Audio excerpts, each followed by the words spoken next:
Hey, everybody, welcome back. It is time now to do another Mythbusters about do you have to be a genius or do you be really smart in order to solve Sudoku? This is going to continue on our last Mythbusters. Before we get into this, what are we doing here? This is Sudoku week. We are celebrating all things Sudoku. So we have all these things going on all week long. And what I would encourage you to do, if you want to be notified of these things, if you're seeing this and you would like to be notified of these live broadcasts and other things as we go along this week, what you need to do, the easiest way is actually to sign up for our giveaway. So if you go to giveaway.sudokuprofessor.com, you will actually be able at that point in time to, you'll sign up, you can win prizes. We're giving away a total of over $16,000 in prizes. We'll be doing the giveaway the drawing on Saturday. But if you go there and you sign up for that giveaway, not only will you be registered to win, but you'll also start getting the emails for these live sessions and other things that we're doing this week to help you learn Sudoku, become better at Sudoku, solve more Sudoku, solve it faster, solve harder Sudoku, solve it with fewer mistakes and fewer frustrations, and solve faster as you're doing it. Okay, so head on over to giveaway.sudokuprofessor.com and sign up. So again, do you have to be really smart? Well, it's interesting. Richard McLaughlin, he commented on our last video about something that's been going on in YouTube. There's a video that's out there about a British guy that's solving a Sudoku puzzle that has one number given on it. I mean, there's just one number on it, and how do you solve the rest of the puzzle? I think we saw another video the other day, so with somebody solving this, I could solve this puzzle with only 4 numbers given on it. And Richard's comment here was, he says, but the rules that the guy used involved combining Sudoku and chess and other nonsense rules. It wasn't at all Sudoku. And so anyway, and the fact of the matter is that these people might put this out there as though they're smart. They're really smart. And I'm not saying that they're not really smart. I'm not saying that they're stupid at all.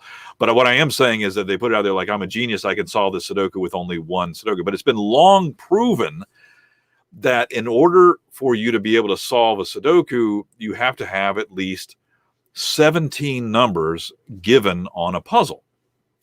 And so how can they solve one that has only 1 given or 4 givens or anything less than 17? Well, the key is that in order to come up with a solution that is unique, so that there is not another solution from the same starting point, right? You have to have at least 17 givens. So what happens is if you start with less than 17, at some point in time, the bottom line is you don't have enough information to really make logical decisions throughout the whole thing. And so you're coming up with a point where you essentially have to guess or make an assumption or jump to some conclusion that you could actually make a different guess, a different conclusion or whatever, and you could come up with 2 different ending solutions. I would suppose that the fewer givens that you have, you might end up with more and more possible solutions that you could come up with. In other words, the way that the puzzle looks at the end with the numbers filled out could be vastly different depending on the approach that you took, because you're not actually solving with logic. But we'll get into that later. So back to the topic at hand here, is do you have to be a genius or really smart to solve Sudoku? And the truth of the matter is that you do not need to be what I call book smart in order to be great at Sudoku. Now, at the same time, no one becomes great at Sudoku overnight. Okay. I was not born this way. I did, it wasn't like some sort of child prodigy at all. You don't graduate in the middle of your high school class, somewhere mediocre in the middle of your high school class, and be considered a prodigy under any circumstances whatsoever. But Let's think about this in terms of, okay, so I'm talking about being book smart. Most people associate genius level or being really smart. It's really about whether or not they're book smart. In other words, you go to school, whether they did well in school or something like that. So let's talk about that. Let's think about the subjects. Let's go through the different subjects that you would learn at school, and let's see how that applies to Sudoku. Okay. Well, in the last session, we talked about math. Well, math is a subject you take at school, but there's no math involved in Sudoku. All right. Well, what about something like, say, English or composition? All right. Literature. Well, there's no words in Sudoku, so we don't have to worry about that one. How about history?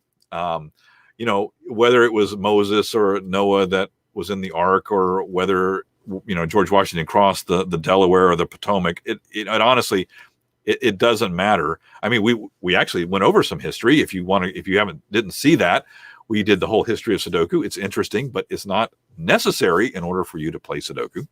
Science, how about that? You don't need to know chemistry, biology, physics to solve Sudoku. You don't need to know any of that stuff.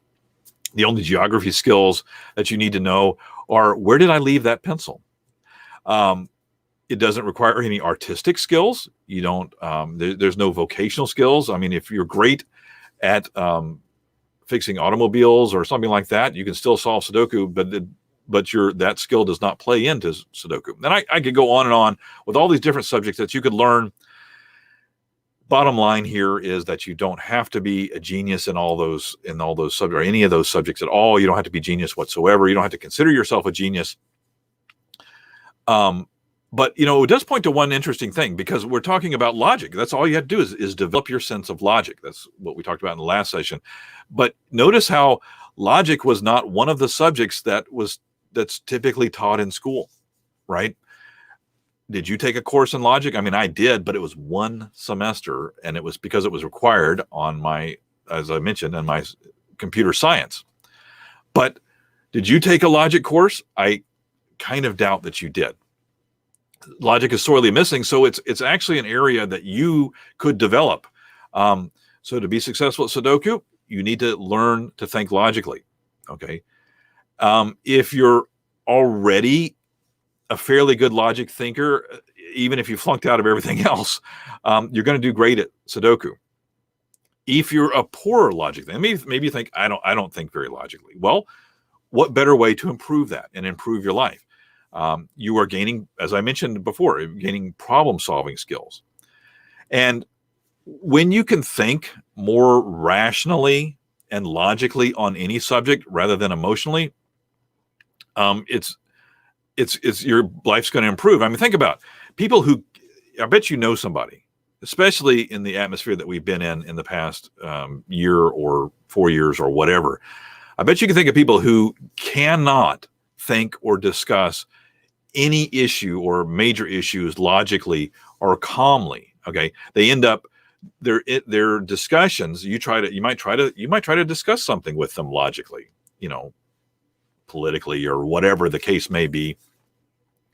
And you quickly find out that their side of the discussion devolves into some sort of emotional basket case situation where they're angry and they're shouting or they're crying or they have hurt feelings or whatever. They can't think logically. Well, you can start, and if you can learn to think logically, we can all learn to think logically. And guess what's going to happen? We're going to make the world a better place because we are thinking logically. We're going to make our lives better, and we're thinking logically, we're talking logically, and everything like that. And that's what Sudoku gives us. Okay.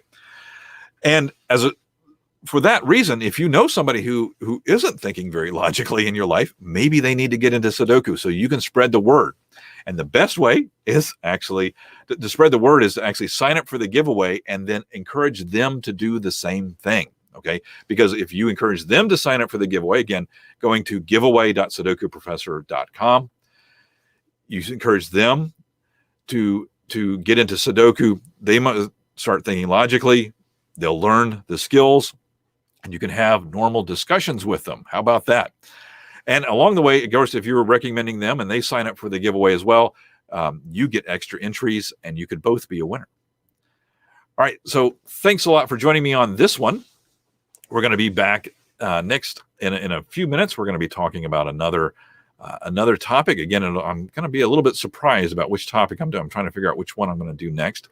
I might start answering specific questions that people have sent in here. I think I will do that one next. Okay. So I will see you in just a few minutes. Thanks for joining, and be sure to comment down below and head over to giveaway.sudokuprofessor.com and sign up.